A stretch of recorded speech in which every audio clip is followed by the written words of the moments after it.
আসসালামু আলাইকুম। দূরপাল্লার ট্রেন ছেড়ে যাচ্ছে, ঢাকা থেকে ছেড়ে আসছে এবং বর্তমান আছে হচ্ছে এয়ারপোর্ট যে রেল স্টেশন সেখানে। বৃষ্টি হচ্ছে প্রচুর, এর মাঝে কিন্তু থেমে নেই রেল চলাচল। আসলে জনজীবনটা এরকমই, কারোর জন্য কখনোই থেমে থাকে না। যখন যেখানে যাওয়া দরকার সেখানে চলে যেতেই হবে। তো সাইডে প্রচুর বৃষ্টির জন্য আমি এখানে অপেক্ষমান। তো কিছু আগে কয়েকটা ট্রেন চলে গেল, এই ট্রেনটা আবার এখন আসছে, ঢাকা থেকে ছেড়ে আসছে।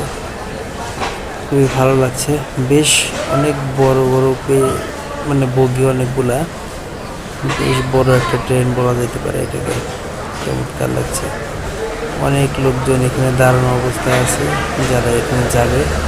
বৃষ্টি একটু কষ্ট হয়ে গেল, তারপরে কিছু করার নাই। আসলে নিজ নিজ গন্তব্যে যাইতেই হবে, নিজের কাজ থাকে, বিভিন্ন প্রয়োজন থাকে, সবারই যাওয়া দরকার, কিছু করার নাই।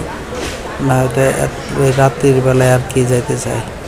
তারপর আবহাওয়াটাও কিছু করার নেই, হঠাৎ করে বৃষ্টি নেমে গেল।